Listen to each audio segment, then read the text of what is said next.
Muito bem-vindos ao Cinema Grill, seu rodízio semanal de filmes. Eu sou o Gabriel Reis e eu vou te contar o que eu assisti nessa semana. Então, no nosso cardápio da semana, nós temos Salmo 23.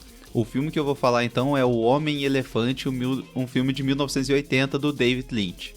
E antes de começar, só lembrando que a gente tem a lista dos filmes que a gente está assistindo aqui no Cinema Grill na descrição do episódio. E além disso, você pode nos seguir nas redes sociais, @cinemagril no Instagram, ou mandar um e-mail no podcast cinegril@gmail.com. Então, vamos começar aí para mais uma semana. A gente deu uma semaninha de folga ali e agora a gente volta com tudo aí com O Homem-Elefante, um filme do meu diretor favorito, o David Lynch.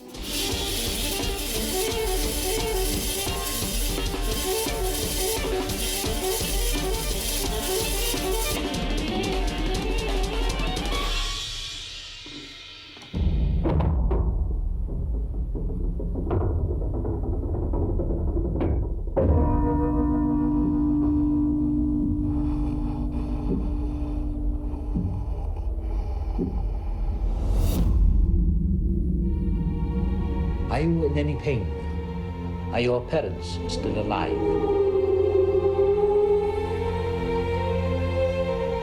Life is full of surprises.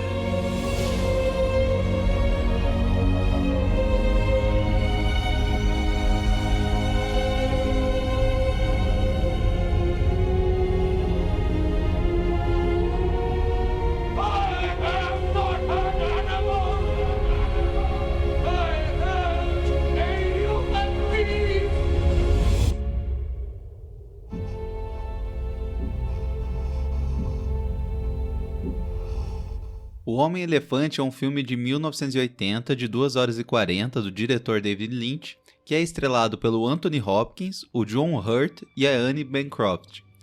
Esse é um filme que eu assisti no MUBI, né? Ele saiu nessa semana ou semana passada no MUBI. E eu queria muito esse filme há muito tempo, eu nunca tinha visto, né? Já tinha falado nesse podcast que eu gosto muito, e eu acho que atualmente, pelo menos, é o meu diretor favorito. E eu não tinha visto esse filme ainda, que é um dos principais dele. Isso em parte porque eu tinha visto que tem na Apple TV, só que eles não têm legenda em português. E também no YouTube é uma coisa estranha, você tem um filme em inglês, mas não tem a legenda em português, só tem legenda em outras línguas. Então eu dei um tempo e finalmente daí saiu na MUBI nessa semana ou semana passada. E eu decidi assistir. E ainda por coincidência, bem nesse momento eu tô lendo um livro, eu tô lendo a biografia dele. E daí foi interessante que juntou as duas coisas e foi bem legal. Já adiantando, eu gostei muito de ter visto esse filme.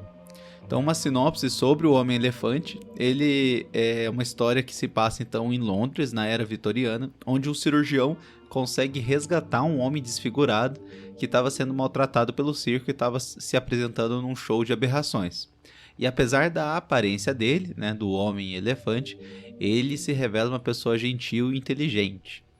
Esse filme eu achei sensacional, eu adorei esse filme, então acho que de forma geral eu recomendo para todo mundo assistir.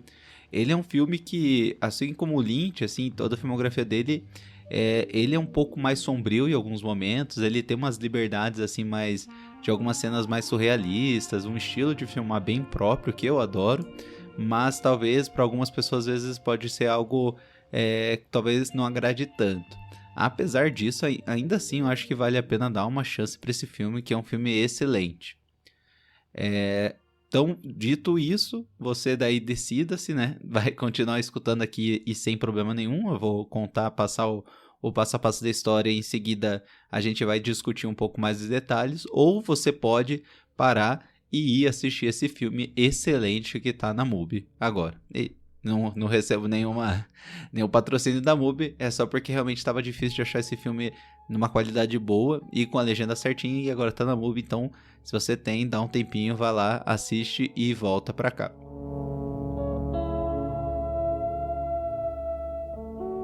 Esse filme, então, ele começa com a gente conhecendo o Dr. Frederick Treves, que é interpretado pelo Anthony Hopkins, que é um cirurgião e um professor de anatomia num hospital de Londres. E ele tá passeando num circo ali e encontra um show de aberrações que tem pessoas com deformidades. Tá uma confusão porque tem várias pessoas naquela região, a polícia, porque a polícia decidiu fechar a apresentação principal desse circo, ali da parte da Casa de Aberrações, porque que é a apresentação de um homem chamado o Homem-Elefante. E a polícia fechou essa apresentação porque eles acharam que é uma coisa muito grotesca, que não deveria ser algo público demonstrado. A lenda por trás do Homem-Elefante é que ele tem várias deformações porque a sua mãe, quando ainda estava grávida dele, foi atacada por vários elefantes durante uma viagem na África. Então o Reeves não consegue assistir essa apresentação, mas ele fica muito curioso, ainda mais por ser um professor de anatomia, em ver como é essa pessoa, esse homem, com essas deformidades tão graves que a polícia nem deixou se apresentar. Então ele paga por uma apresentação particular com o dono do show, que é o Bites, e o Bites então faz essa apresentação e mostra esse homem que tem muitas alterações no corpo. Então o rosto dele é todo deformado, ele tem vários tumores nas costas, o braço direito dele é desproporcionalmente grande em relação ao esquerdo. Então ele tem várias coisas, uma figura bem assustadora, assim, ele tem várias deformidades no rosto também, a boca dele é deformada. E o Reeves, ele fica curioso, né, com isso, né, ele fica espantado, fica de certa forma até admirado, e ele ele consegue convencer o Bites de levar ele para o hospital para poder estudar e fazer um relato de caso, né, apresentar esse caso desse homem com essas deformações graves. Ele apresenta então o Homem-Elefante para os colegas médicos e faz uma apresentação, né, mostrando as malformações, e começa a se aproximar dele e conhecer um pouco mais dele. Então ele descobre que o nome desse homem é John Merrick, e que ele sabe falar, apesar de que no começo ele não fala nada, mas por medo, e inclusive é uma pessoa extremamente inteligente que conhece vários trechos da Bíblia. A contragosto do Bites, que se entendia como dono dele, o John Merrick fica no hospital e vira uma espécie de celebridade em Londres. E apesar de ser contra inicialmente, o diretor do hospital deixa ele ficar de forma permanente na instituição. E as celebridades das épocas, a nobreza, começa a visitar ele no hospital, conversar com ele no hospital, mais por curiosidade para conhecer como que ele é. De noite, o segurança do hospital então cobra entrada para conhecer ele, e não só isso, mas abusa dele diante de uma plateia de pessoas curiosas. Então ele vai, dá bebida para ele, bate nele, então realmente judia dele à noite quando ninguém tá vendo. Ele monta uma espécie de apresentação mais particular aí para quem tiver disposto a pagar e a ver o Homem-Elefante e o John Merrick. Nesse momento, o Reeves ele começa a se questionar de quais são os seus reais motivos, né, dessa curiosidade no John Merrick, no Homem-Elefante. Ele começa a entender que ele não é muito diferente do Bites, do dono, abre aspas, né, dono do John Merrick anterior, e ele acredita que está se aproveitando do Homem-Elefante. Nisso, um dia, o Bites consegue raptar o John de volta para o show de apresentações, consegue aprisionar ele, deixa ele dentro de uma jaula, como se fosse um animal. Só que os colegas do circo ficam com dó dele, né, e conseguem soltá-lo e colocar num trem de volta para Londres. Quando ele chega em Londres, na estação de trem, ele sai e ele acaba sendo atacado por várias pessoas que começam a seguir ele, quase querendo, né, linchá-lo, né. Então ele fala a famosa frase do filme, que eu não sou um animal, eu sou um ser humano, eu sou um homem. Então, nesse momento, ele acaba colapsando no chão, acaba desmaiando, e ele é resgatado pela polícia e levado para o hospital novamente. O Reeves recebe ele de volta e os dois vão juntos aí para o teatro para conhecer uma atriz principal ali que era fã dele e que queria homenagear ele. No final da apresentação, então, ele adora, fica maravilhado com o teatro que ele nunca tinha ido. Ela homenageia ele no final. Todo mundo bate palma para o John Merrick no final da apresentação. E quando ele chega no final do dia, ele agradece o Dr. Reeves por cuidar dele, por ter levado ele para o teatro. Ele termina uma maquete de igreja que ele estava fazendo. A maquete fica muito legal. Ele coloca o nome dele, então, coloca John Merrick no canto. Se deita num travesseiro. Só que no filme, ao longo do filme, fala, né, que ele tem que dormir com vários travesseiros porque ele não consegue sustentar o peso da cabeça. Só que nessa noite ele decide deitar sem travesseiro de forma proposital. E quando ele deita dessa maneira, naturalmente ele fica sem poder respirar e sem poder levantar sua cabeça. Ele acaba morrendo. E a última cena é ele finalmente encontrando a sua mãe nas estrelas, no que dá pra ser entendido como se fosse o céu. Bem, nossa, eu adorei esse filme. O David Lynch, pra mim, nossa, ele é o cara, assim, eu acho ele muito, muito diferenciado mesmo, assim, eu acho que um nível muito fora, assim, da curva de diretor e de criar um universo ao redor das histórias. É interessante, assim, que eu descrevendo a história, você, assim, pode até achar, poxa, uma história mais simples, né, não tem tanta coisa diferente. Mas é só vendo o filme que você consegue ver, né, como ele tem um tato que ele consegue transformar essa história numa coisa ainda mais, né, uma coisa ainda mais interessante. O filme ele é propositalmente bem escuro, que gera um ambiente de claustrofobia, um incômodo, assim, como se alguma coisa fosse surgir da escuridão, mas ele tem um estilo mais de terror nesse começo.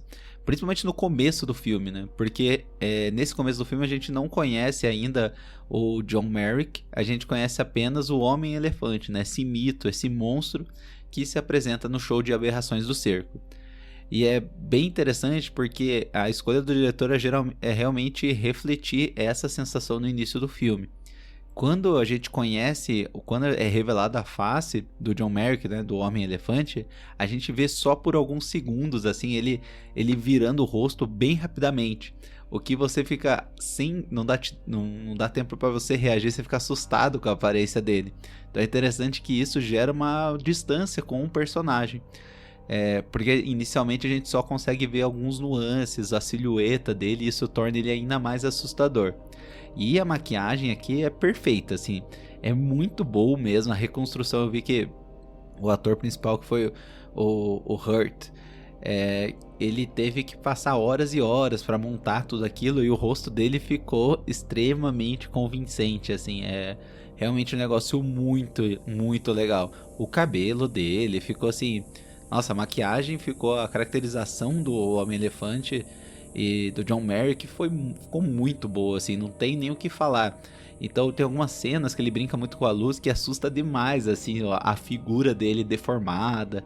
Eles, principalmente no começo do filme, eles brincam muito com a silhueta dele deformada, assim, então cenas que ele tá contra a luz, cenas que ele tá atrás de alguma cortina. Então ele brinca muito com esse jogo de luz e sombra. E ele também, a atuação dele, ele é muito, muito marcante, porque não só isso, ele fala de uma forma muito lentamente. Ele, como ele tem uma deformidade no rosto, ele fala de uma forma assim meio abafada, como se tivesse uma coisa na frente dele, dessa maneira. E ele fala de uma forma lenta, com dificuldade. Então é um personagem muito marcante, assim. Ele carrega o filme como deveria ser, né? Ele dá um nome ao filme, o filme é todo em volta dele, e ele é uma figura muito interessante. Então, tanto a aparência como a atuação, o jeito de falar é muito interessante. Então, e isso faz o filme ser muito único. E tem algumas cenas em que ele é coberto com um pano, e eles colocam apenas um furo ali pro olho, que deixa ele com uma figura muito mais bizarra, assustadora, né? É interessante que, apesar por causa da deformação que ele tem, ele só enxerga com o olho. Só que ainda assim parece que foi proposital não fazer 2 furos para os olhos, porque isso ia gerar uma aparência muito mais amigável. Então eles deixaram um furo, uma forma bem assimétrica no rosto, com um chapéuzinho em cima, que ficou uma coisa muito assim, assustadora. Principalmente quando ele chegou no hospital pela primeira vez. Então ele chega no hospital andando devagar, com um olho no canto do rosto, um furo, né, pro olho no canto do rosto. E que torna assim uma figura muito única, né? Tanto que o pôster, né, desse filme. E a gente ainda tem a cena em que ele está sendo ali exposto pelos médicos, né? Quando o Reeves está apresentando ele para a escola de medicina. E é interessante que ele é exposto de uma forma totalmente impessoal, né? E a câmera, ele amplifica isso. Então, ele é colocado ali como se fosse num biombo, ali numa cortina. E a gente vê a parte de trás, ou seja, a gente só vê a silhueta dele. E a gente vê vários apontadores mostrando, olha aqui a perna dele, olha aqui o braço dele, como se fosse realmente um show de horrores, né? Então acho que é interessante que ele saiu de um show de horrores ali do circo e foi pro show de horrores ali do hospital. E essa cena é bem interessante porque ela já dá o tom de como ele vai sofrer independente do ambiente que ele estiver, ele vai ser visto como um artigo de colecionador, né? E você vê que essa decisão de no começo mostrar pouco ele, a gente às vezes até participa desse negócio, porque a gente quer ver ele, a gente fica curioso, porque a gente não se interessa nele, mas sim no físico dele, a gente quer olhar pra ele, olhar pra uma coisa bizarra. E essa cena pra mim foi bem marcante, porque daí ele apresenta de uma forma totalmente fria, e depois tem uma salva de palmas de todo mundo, ele fica satisfeito, né? Então você vê que o Reeves, ele também tem esse interesse secundário no Homem-Elefante. Então até me fez pensar um pouquinho nesse aspecto da medicina, que muitas vezes a gente tem interesse, né, de documentar tudo, não por preocupação com o paciente ou por um interesse acadêmico, mas até por uma forma de realização pessoal, né? Quanto que a gente vê da produção científica que muitas vezes não gera nada de fato criado, é mais para realmente a pessoa que faz se sentir mais elevada. E aqui mostra, né, uma época da medicina que é muito anterior, muito mais antiga, né, do que a nossa, mas ainda que já existia, né, às vezes esse senso de mostrar assim que sabe, de querer se elevar academicamente, mostrando coisas que talvez não vão ter um benefício real para a humanidade, né? Então eu achei interessante isso, que a principal, no início, o principal interesse do Reeves era ver algo bizarro para poder apresentar e ele ficar, né, em evidência como um grande médico, um grande pesquisador, sendo que de fato ele estava se explorando, né, do corpo do Reeves, ele estava se apropriando, né, da imagem dele para benefício profissional. E é interessante que o Reeves, ele percebe na metade do filme que ele não é muito diferente do Bites. Ambos estavam abusando dele e estavam tendo algum tipo de ganho com a exposição do corpo do John. Até a atriz no final do filme, na minha visão, ela também se coloca em evidência porque ela traz o famoso John Merrick, né, para assistir a apresentação dela, e ela no final pede uma salva de palma para ele, expondo ele como o meu amigo, né? Eu sou amigo do grande mito, do monstro, do Homem-Elefante. Então eu sinto que a minha visão desse filme é que todo mundo ao redor dele de alguma forma usava, né, usava da aparência dele, da fama dele para algum tipo de benefício próprio. Talvez a única pessoa que não tinha esse benefício maior foi a enfermeira-chefe, que até tem um momento que ela fala pro Reeves que ela sente que o hospital virou um circo de aberrações porque teve um momento em que várias pessoas da nobreza estavam visitando, tava virando meio bagunça aquele hospital, né? Tava todo mundo indo lá visitar ele como se fosse uma espécie de circo mesmo. Não porque eles estavam interessados no John, mas porque eles queriam dizer que foram ver essa aberração. E pra mim, eu acho que aqui entra um dos principais pontos da história, que é uma história que, pra mim, fala muito sobre como o ser humano lida com a diferença. E que, apesar de inicialmente a diferença gerar essa repulsa, no final todos em volta do John acabam por explorar essa singularidade que ele tinha, né? Principalmente no fato de que ao longo do filme a gente vai vendo mais sobre o John, vai conhecendo mais o John, e a gente percebe que ele é uma pessoa única no jeito dele, né? Que ele é um cara, uma personalidade única, né? E que a aparência era só a superfície ali, que era uma superfície muito difícil de você passar daquele início, e depois disso você consegue, o filme mostra que ele tinha muito mais para oferecer do que só a sua aparência. E pra mim foi até essa percepção dele que motivou ele a acabar se matando no final do filme. Talvez a visão dele foi de que ele nunca ia passar dessa identidade de monstro, de anomalia, de milagre da medicina. Talvez ele sentiu que foi uma barreira tão grande que ele nunca ia conseguir passar disso, né? Talvez ele tivesse interesse de ser um artista plástico, algo do tipo, que ele fez aquela maquete da capela, mas talvez ninguém ia ver ele dessa maneira, ninguém ia enxergar ele desse jeito e continuariam enxergando como o intrigante caso da medicina, um monstro. E então acho que pra mim o final do filme foi muita conclusão triste nesse sentido de que ele nunca conseguiria superar isso.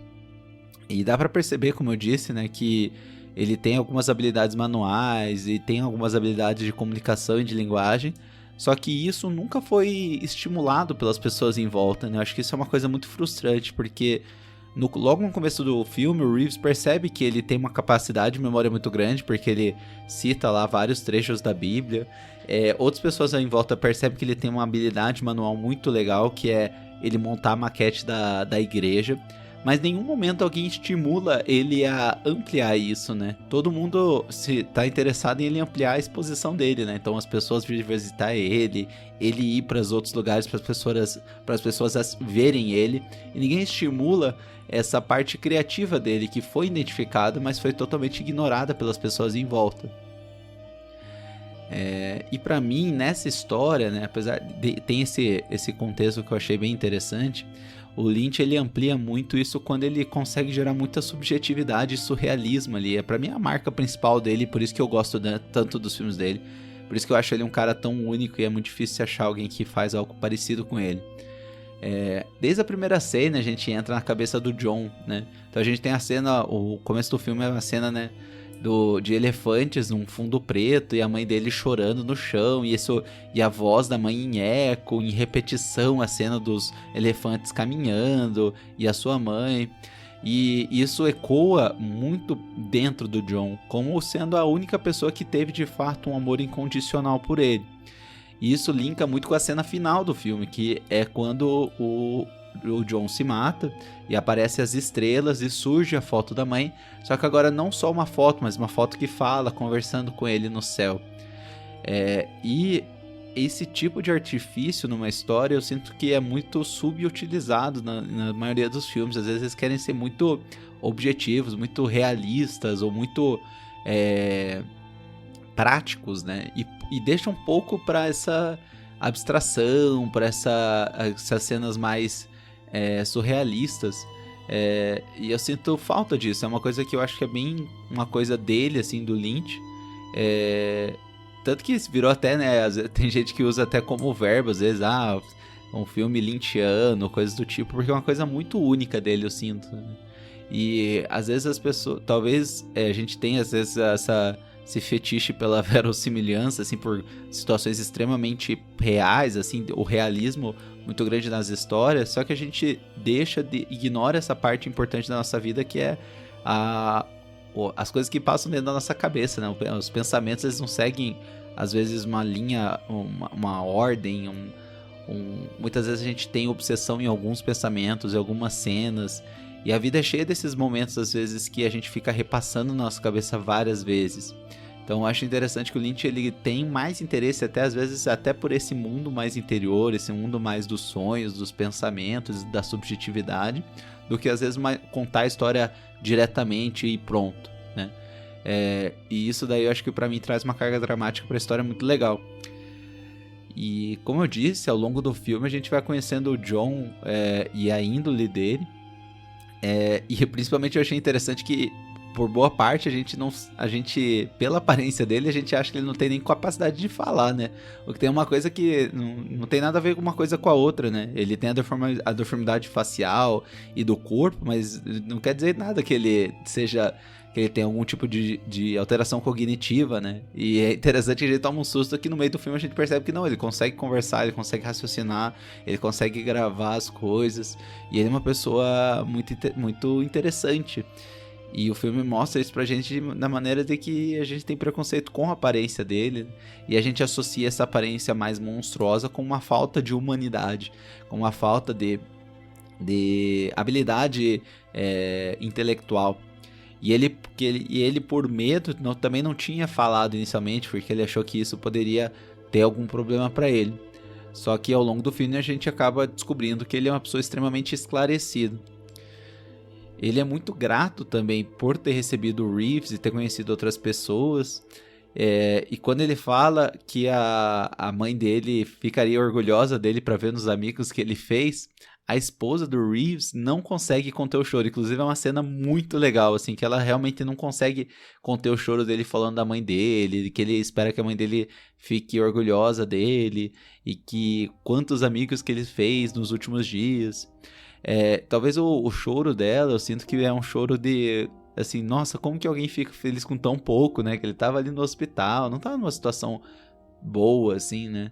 E talvez eu sinto que até um pouco desse choro é de culpa por sentir que ele continua sendo exposto lá no hospital. Então uma culpa de que ele sente como se fossem os melhores amigos dele, o Reeves, mas o Reeves também está tendo muito benefício em expor ele lá no hospital para todo mundo. E pensando nisso, eu entendo porque esse filme teve tanto apelo pro Lynch ter dirigido, né? Acho que é o único filme dele que ele não escreveu, né? Porque é uma história que ele tem o Lynch ele tem um apego muito grande para essas histórias que mostram a superfície sombria das coisas, né? Por exemplo, em Veludo Azul, que é um filme também que ele começa assim, o sonho americano, aquele filme bem tradicional americano, que são as casinhas sem cercas, e rapidamente as coisas viram, né? A gente descobre a superfície, o interior sombrio da vida, né? Ele é uma pessoa que tem muito interesse nesse tipo de tema.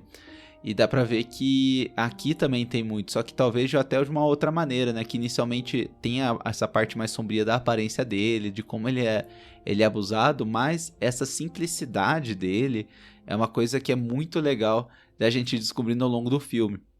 Outra cena que é bem icônica, que eu acho que é a mais icônica, que esse filme ficou mais conhecido, é quando ele volta para Londres e ele acaba sendo perseguido por uma multidão depois que alguém tira o pano da cabeça dele e mostra o rosto dele. E é quando ele fala aquela famosa frase: I am not an elephant! I am not an animal! I am a human being!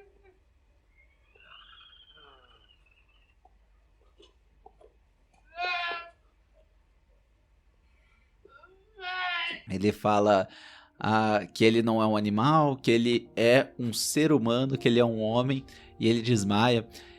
E o jeito que ele fala, assim, é realmente parece que a fala vem da alma, assim, um pedido de socorro, de trégua para as outras pessoas, um pedido de dignidade, de tratamento igual.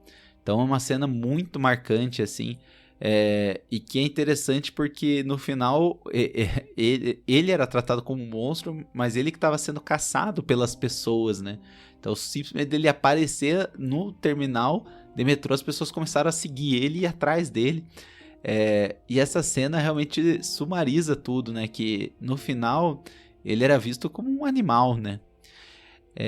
Assim, a atuação do ator, né? Do John Hurt, foi muito marcante, assim. Esse filme ele foi indicado a 8 Oscars, incluindo o melhor ator, mas ele acabou não ganhando, mas com certeza ele entrou para a história com esse filme, com essa atuação.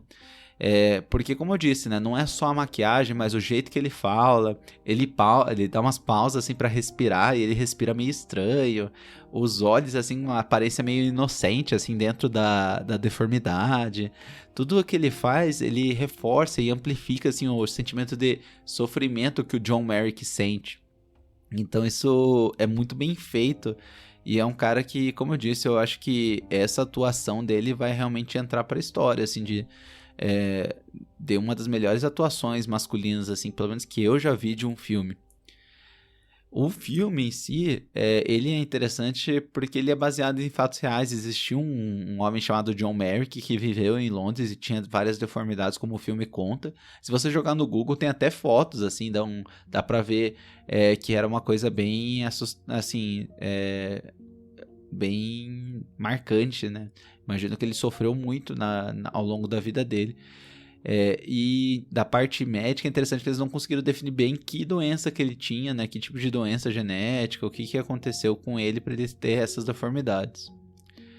Esse filme tem um aspecto interessante também para a história assim, do cinema, que foi o primeiro grande filme que o David Lynch lançou, assim, que lançou ele para Hollywood. Ele teve daí acesso para fazer grandes produções. Ele já tinha feito o Eraserhead, que é o primeiro filme dele, o primeiro longa-metragem dele, que é um filme muito bom, excelente, mas que é bem particular, assim, é bem Lynch mesmo, então talvez não agrade todo mundo, mas que era um filme que chamou muita atenção de muitas pessoas, mas ficava mais no circuito underground, assim, não ficava não tava assim pro grande público. E essa foi a oportunidade dele mostrar a sua visão única, né? O seu jeito único de filmar numa história que foi muito bonita. Então é interessante que ele se jogou assim pro projeto, né? Daria pra ver que esse filme sendo feito de uma forma mais simples e mais direta, mas que perderia toda a graça, né? Então eu tava lendo a biografia dele, como eu disse antes, que foi uma coincidência, e acabar saindo o filme na MUBI. Eu tinha passado essa parte. Ele comenta que quando ele estava fazendo esse filme, foi um momento bem difícil para ele. Ele estava num segundo casamento e a esposa dele tinha perdido os gêmeos. Eles estavam em Londres. Em Londres não, ele estava numa cidade do interior da Inglaterra, e a esposa dele perdeu os gêmeos. Ele estava num momento bem difícil, e além disso, por ser um diretor muito novo, tendo o primeiro grande projeto, ele era constantemente testado pelos colegas de trabalho, né, no set. Então várias pessoas ficavam duvidando dele, acreditavam que ele não era o suficiente ali para dar conta do projeto. E especialmente ele conta ali que foi o Anthony Hopkins, que me surpreendeu, né, que queria ele fora do projeto, bateu boca com ele, se recusava de fazer algumas cenas. Então o filme, eu imagino que não foi um set tão tranquilo, assim, foi um set que tinha um clima às vezes um pouco mais pesado. Só que isso não tirou o afinco dele ali de fazer um projeto com a cara dele, e no fim valeu a pena. Aproveitando que eu estava comentando do livro, eu achei um trecho bem interessante que eu vou ler para vocês aqui, comentando como foi essa realização, assim, como foi um filme difícil para ele de ser realizado. Então ele acaba comentando ali, eu vou pegar do meio do parágrafo, mas ele acaba comentando da ideia de que a esposa dele estava grávida, que se fossem gêmeos eles iam chamar de Bob e Dan. E ele começa falando, então: eu estava muito empolgado com isso, e uma noite cheguei em casa e Mary, que era a esposa dele, estava sangrando. E por algum motivo, sabe-se lá por quê, fomos de Wembley a Wimbledon, que era longe, para um hospital católico. Não sei quanto tempo levamos para chegar lá, mas fiquei acordado até de madrugada, e depois tive de acordar bem cedo para ir trabalhar.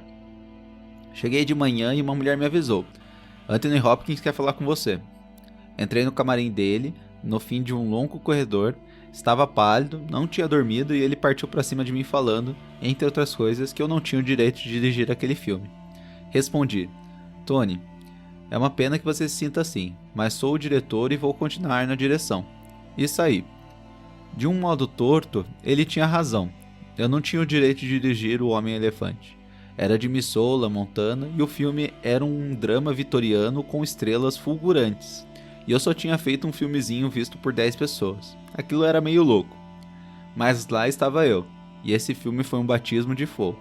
Você não acreditaria em tudo o que aconteceu. Então eu achei legal porque é um cara que é imortalizado em Hollywood, assim como um grande diretor. E mesmo no começo dele, mesmo as pessoas vendo que ele tinha algo diferente, ele foi duvidado, né? Ele teve que passar por situações muito difíceis que eu acho que várias pessoas na situação dele teriam simplesmente desistido. Mas ele continuou firme e conseguiu concluir esse filme.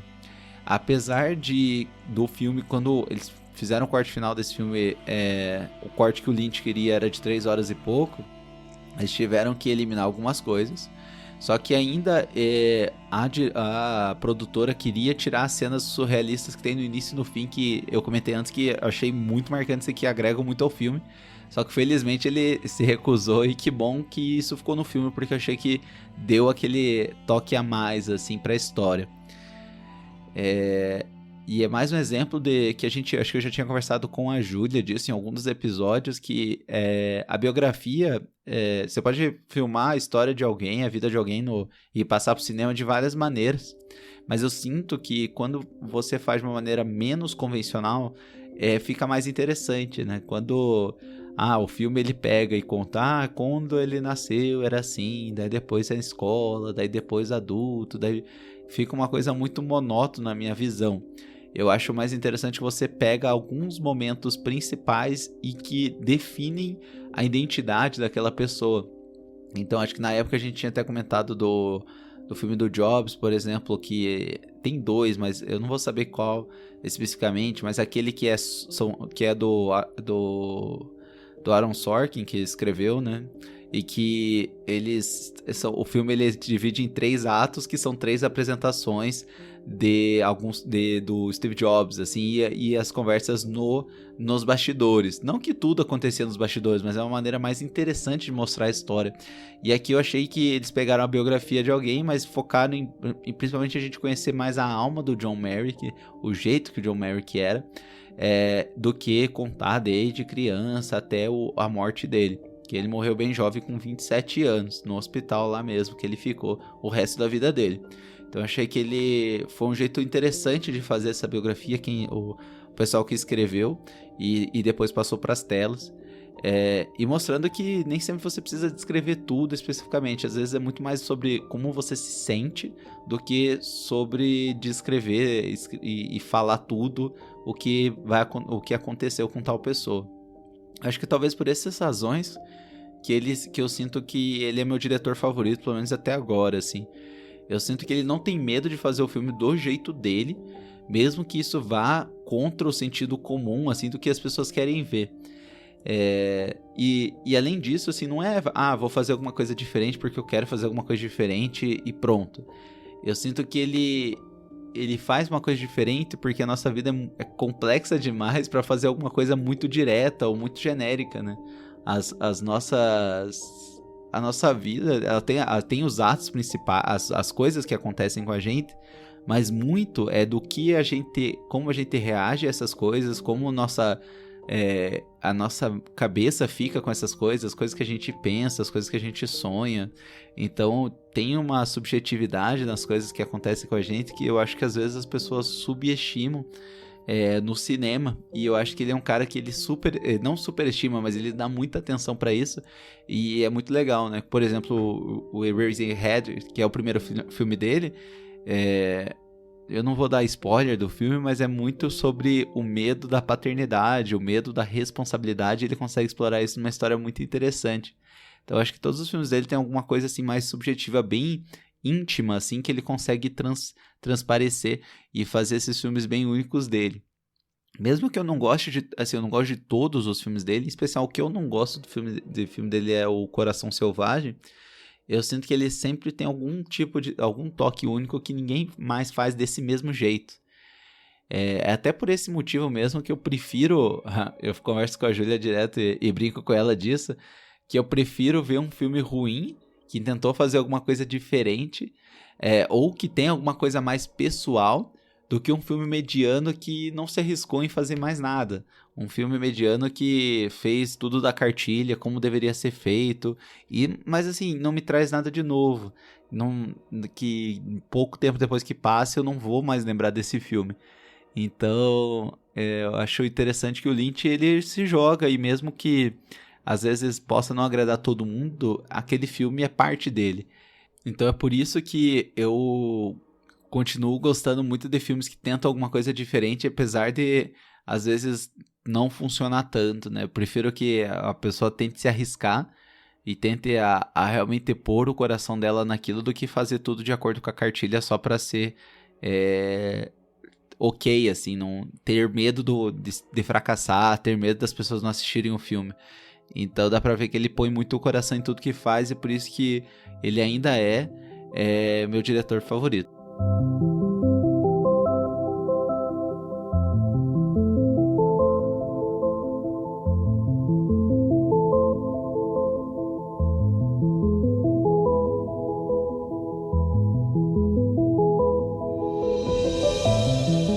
Muito bem, terminamos aí nosso 20º episódio. Daqui a pouquinho a gente já vai fechar 6 meses de podcast. Eu queria agradecer muito por você ter escutado até o final. Só lembrando, então, você pode nos seguir nas redes sociais, no @cinegril, no podcast mandar e-mail no podcastcinegril@gmail.com, caso você tenha alguma recomendação, alguma coisa que você queira assistir. Não esqueça de dar 5 estrelinhas lá na plataforma que você escuta esse podcast, nos seguir, seja Spotify, seja Apple TV. Isso ajuda muito a esse podcast chegar às outras pessoas. E claro, se você gostou desse episódio, mande para seus amigos, porque isso vai aumentando bastante, vai ajudando bastante a gente aí a continuar com esse podcast. Esse filme, ele me lembrou também outra coisa, agora indo mais para a parte final, de que um filme que tem um estilo parecido é o Corcunda de Notre Dame, né? E que é uma animação aí mais antiga da Disney, que eu comentei, tem um episódio, que é o episódio 3, lá no comecinho, eu falei desse filme, Corcunda de Notre Dame, que eu achei um filme muito bom, inclusive. Um filme pesado, claro, com algumas músicas bem polêmicas aí, que eu até comentei no episódio.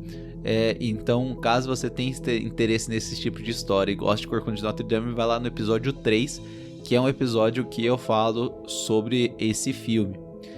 E também nesse final de semana que eu gravei, anterior ao que eu tô gravando agora, teve também o Oscar, né? A gente conseguiu falar de alguns filmes do Oscar. Infelizmente, eu tava pensando aqui, nenhum filme dos que a gente falou ou que eu queria ganharam grandes prêmios, às vezes um outro prêmio mais técnico.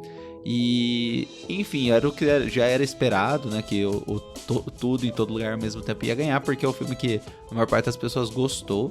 Então acho que de certa forma teve essa justiça, né? De o filme que a maior parte das pessoas gostou ganhar. E teve alguns filmes que talvez ganharam poucos prêmios comparado, né? Acho que talvez com a expectativa, né? Por exemplo, como o Avatar, que ganhou o prêmio mais técnico, né? Então é interessante essa coisa de Oscar. Eu tava assisti a cerimônia e fiquei curioso com alguns documentários, especialmente o que ganhou o melhor documentário, que fala mais sobre um opositor russo. E eu vi que tem streaming, então eu acredito que talvez eu assista e talvez tenha episódio. Caso tenha alguma outra coisa que você queira recomendar que eu assista, é só mandar por aqui, só mandar então no Instagram, no nosso e-mail, e a gente assiste e comenta. Então, muito obrigado, boa semana para vocês e a gente se vê na próxima semana.